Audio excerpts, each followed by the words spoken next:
حضور علیہ الصلوۃ والسلام کے 4 خلیفہ گزرے، ابو بکر صدیق، عمر فاروق، عثمان غنی اور مولا علی۔ ان چاروں میں سے 3 جو ہے خلفائے راشدین کو شہید کیا گیا ہے۔ اس بات سے اندازہ لگتا ہے کہ اول دن سے اسلام کے والیوں کو ختم کرنے کی کس طریقے سے سازش رچی جا رہی ہے۔ حضرت عمر فاروق کو عین مصلی پہ کھڑے ہوئے جب اللہ اکبر کہنے لگے فجر کی نماز میں، تب شہید کیا گیا۔ حضرت عثمان غنی کو 40 دن تک اپنے گھر میں پیاسا قید رکھا گیا، اس کے بعد شہید کیا گیا۔ سیدنا علی المرتضیٰ کو 21 رمضان المبارک کو جب صبح فجر کی نماز پڑھانے کے لیے جا رہے تھے، عبد الرحمن ابن ملجم نام کے شخص نے تلوار مار کے شہید کیا۔ امام اعظم کو دیکھیں جن کا جنازہ جیل سے نکلا۔ امام احمد بن حنبل کو دیکھیں جن کو وقت کے بادشاہ نے پشت کو ننگی کر کے ایک تہبند میں بندھے ہوئے ہیں اور اونٹ پہ ان کو رکھ کے ان کی جسم پہ کوڑے مارے گئے۔ یہ ہمارے بزرگان دین کی زندگیاں ہیں، ہمارے اسلاف کی زندگیاں ہیں۔ آج کوئی بندہ جو ہے وہ کیا کرتا ہے، کسی سے بدزن ہوتا ہے، اگر کسی عالم سے بدزن ہوتا ہے تو وہ کہتا ہے یہ مولوی سارے ایسے ہی ہیں۔ ارے صاحب تم نے مولوی دیکھا ہی نہیں ہے۔ اگر مولوی تجھے دیکھنا ہو تو سیدنا علی المرتضیٰ کی ذات کو دیکھ، اگر مولوی تجھے دیکھنا ہو تو امام اعظم کی ذات کو دیکھ، اگر تجھے مولوی دیکھنا ہو تو امام احمد بن حنبل کی ذات کو دیکھ۔ بادشاہ اونٹ کی پشت پہ جو ہے وہ آپ کی کمر پہ کوڑے لگواتا ہے، لوگوں کا ہجوم لگ جاتا ہے۔ ہماری قوم ہے نا، تماشا دیکھنے کے لیے جمع ہو جاتی ہے۔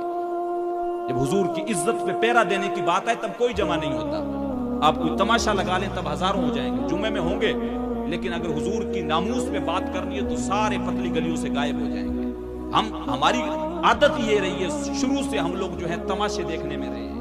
یہ قوم ہماری ہمیشہ تماشا دیکھتی ہے، تو لوگ تماشا دیکھنے کے لیے جمع ہو گئے امام احمد بن حنبل کے یہاں۔ امام احمد بن حنبل نے ہاتھ اٹھا کے کہا لوگوں جو مجھے جانتے ہیں وہ بھی سن لیں، جو مجھے نہیں جانتے ان کو بتا دوں کہ میں امام احمد بن حنبل ہوں، اور مجھے کوڑے کیوں مارے جا رہے ہیں؟ مجھے کوڑے اس وجہ سے مارے جا رہے ہیں کہ بادشاہ وقت یہ کہہ رہا ہے کہ میں فتویٰ دوں کہ قرآن مخلوق ہے، لیکن میں نے یہ فتویٰ دیا ہے کہ قرآن مخلوق نہیں ہے، قرآن اللہ کا کلام ہے۔ تو جو ہے میں بادشاہ کی بات میں نے نہیں مانی، اس کی وجہ سے مجھے کوڑے مارے جا رہے ہیں۔ اچھا زیادہ دور نہ جائیں، آپ آزادی کے مجاہدین کو بھی دیکھ لیں، وہ بھی مولوی تھے۔ تو مولوی اگر تمہیں دیکھنے، ہم کیا کرتے ہیں، ہر کسی جھولے چھاپ کو مولوی سمجھ لیتے ہیں۔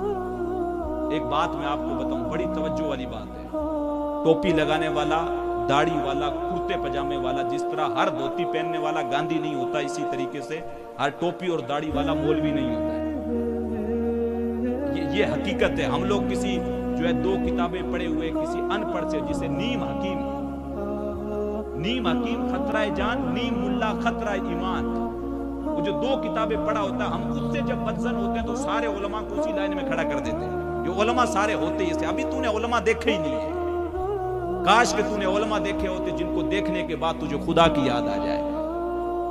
علماء اگر تجھے دیکھنے تو سیدنا علی المرتضیٰ کو دیکھ، امام اعظم کو دیکھ، امام احمد بن حنبل کو دیکھ، امام شافعی کو دیکھ، حسرت موہانی کو دیکھ، کفایت اللہ کافی کو دیکھ، عنایت احمد کا کوروی کو دیکھ، علامہ فضل حق خیر آبادی کو دیکھ، ان بزرگان دین کو دیکھ۔ یہ تھے علماء، یہ تھے مولوی، ابھی تم نے دیکھے ہی نہیں ہے۔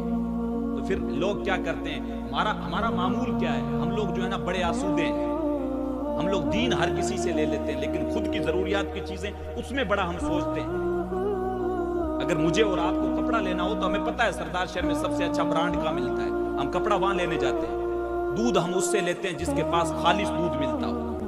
ہم نے اگر فون لینا ہو تو ہم برانڈڈ لیتے ہیں، جوتے برانڈ لے لیتے ہیں، لیکن جب ہمیں دین لینا ہو تو ہر کسی گلی چھاپ سے دین لے لیتے ہیں، ہر کسی سے مسئلہ پوچھ لیتے ہیں، کوئی بھی جو بھی بتا دے اس پہ عمل کر لیتے ہیں۔ جب ہم دودھ لینے میں یہ دیکھتے ہیں کہ اس میں پانی کی ملاوٹ نہ ہو، کپڑے میں یہ دیکھتے ہیں کہ اچھا برانڈ والا کپڑا ہو، تو پھر جب ہم دین لیتے ہیں تو یہ بھی تو دیکھیں کہ جو دین دے رہا ہے وہ ہے کون، جس سے ہم دین لے رہے ہیں کہیں وہ صحابہ کا گستاخ تو نہیں ہے، کہیں وہ نبی کا بے ادب تو نہیں ہے، کہیں وہ اہل بیت کا بے ادب تو نہیں ہے۔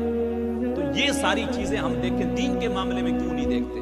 تو دین بھی ان سے لیں جہاں سے خالص دین ملتا ہو، جو دین کے ساتھ ساتھ آپ کو ادب بھی سکھائیں، حضور کا ادب سکھائیں، صحابہ کا ادب سکھائیں، اہل بیت کا ادب سکھائیں۔